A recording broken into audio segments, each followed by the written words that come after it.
روبرونی همین گیلیم بود و همه در سطح ضروری رقابت رو باید با هم تماشا میکنیم. سامان محمد بیکوف و اسپاسیتا، این چهره که خیلی هم در جودو رشد کرده است در سیاره، این پهلوان ایتالیا.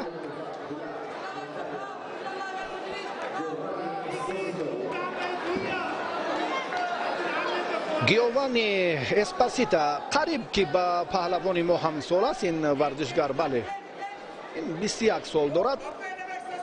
63 رقابت های این پهلوان در مسابقات صد هست بوشکو پس سرگردیده است. سامان محمد بیکوف اکنون از دقیقه اول خیلی هم برتری خود را میخواهد هرچی زودتر نشان دهد. در تل آویو سال 2019 این چهره در مسابقه گران پری به فینال برآمده بود. حریفی سامان محمد بیکوف.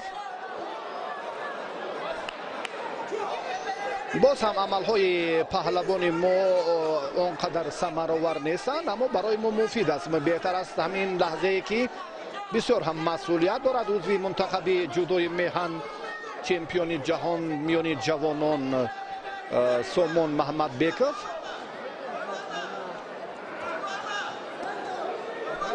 اسپاسیتا از حالتهای در مجموع حالتهای خوب رو هم به عمل با وجود آورده است. بسیار هم باز هم سری اوسینی ورزشگری ما رو عین مدعا داشت، اما معلوم است که قوهش اینجا اندکی کمی میکند، استعدادش ضعیفی میکند در جریان رقابت. فشار این ورزشگر اسپاسیتا بان باعث گردید که داور به ورزشگری محبوب ما شیدو دهد. و در چمپیونات جوانان اروپا سپتامبر سال 2018 اسپاسیتا هم برنده مدال برنجی شده بود.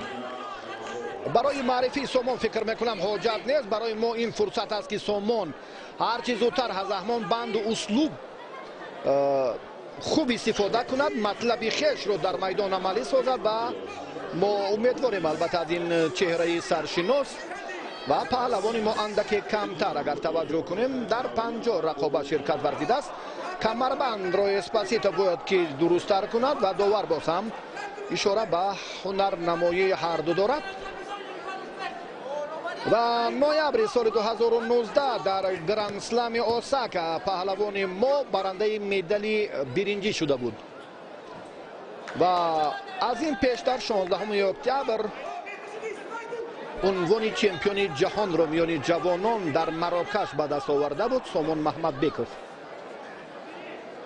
و مقام پنجم آگوست سال 2019 در چمپیونات جهان در ژاپن واقعا هم دلهای میلیون ها نفر مخلص گوشتینی تاجیک را به تسخیر آورده بود که احسنش میگوییم.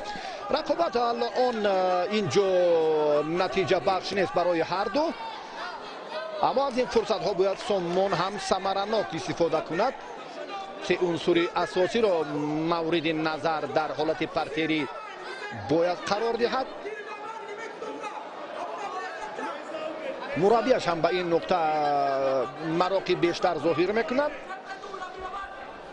سامان بسیار هم عملهایش پنهانی اند، یعنی اونقدر جستن و خود را وانمود کردن را دوست نمیدارد. وقتی که با حریف رو برو میگردد بعدا حرکت دیگر را باز هم اکنون بسیار هم گریبان و باز هم سری آستین دستی راست حریف رو خوبتر داشت. بهتر بود در این جریان اندکی باز هم فشار رو زیادتر کند.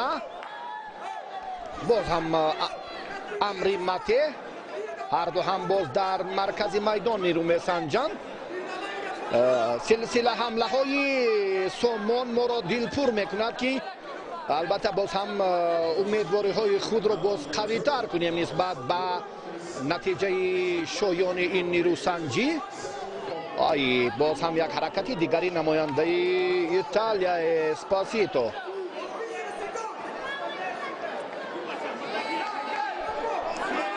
و اکنون باز هم به پهلوانی ایتالیا شیدو دادن. اکنون هر دو هم اینجا در آگاهی ها هم برابرند و فکر میکنم دست جهتی مبارزه فشار سامان باید جدیتر باشه در این عمل.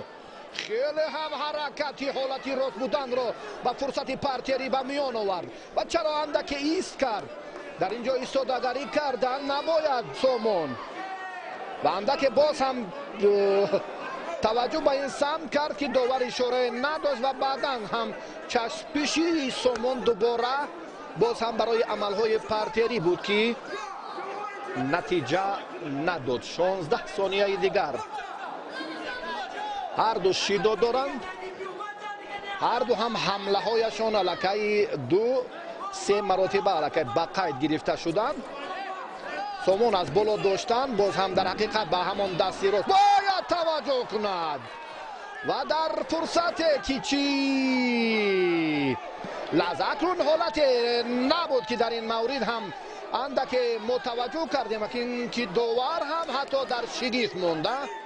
فکر میکنم اولی سامان بود اینجا و چرا خورسندی اسپاسیتو رو اینجا مشاهده کردیم. اکنون با نوارهای تدریجی بر لحظه هایی که ما اگر دوباره توجه کنیم یکان عمل نبود. حالا که اینجا سامان چون جرأت کرد اما حرکتی که باز هم خود را بهتر دفاع کرد و اسپاسیتو شادیش اینجا هم دیر دوام نکرد. اما این حال البته باید نظاره جدی مورد نظر داوران قرار دارد. سامان هم با قامت بلند ببینید دستی راستی حریف را خوبتر داشته است. باز هم در فرصت پارتری امکان پیدا میسازد یا نه؟ نه.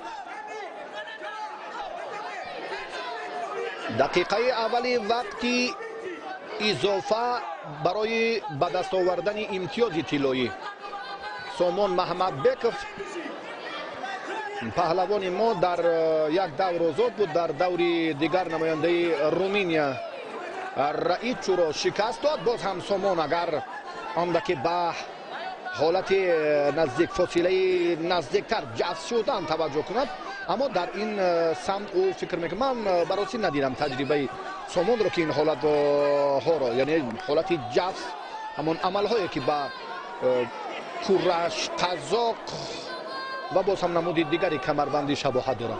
سامان گوشتین تازه جودو را با ما نشان میدهد و این حالت هم اندک فرصتی بوغی کردن برایش فراهم شد اما باز هم این لحظه را صرف نظر کرد.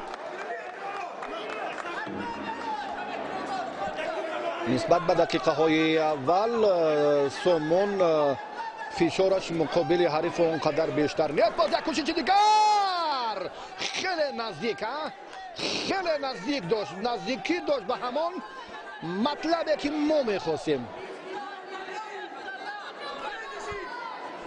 نتوانست کتف لاقل تکیه کننده به همون حالت تختپوش باید باشد. سامان دوباره در این جریان هم که باز هم ملکه مبارزه ورزشگری ایتالیا اما اینجا نیست. حرکت باز هم شبهه داور.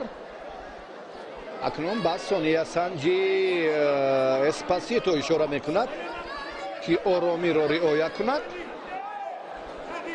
و با نوارهای دیگری که باز هم با او چی توصیه میدهند این پرتافت عمل بود یا نه. اوی لحظه که خیلی هم در فرصتی خیلی نگران کننده ها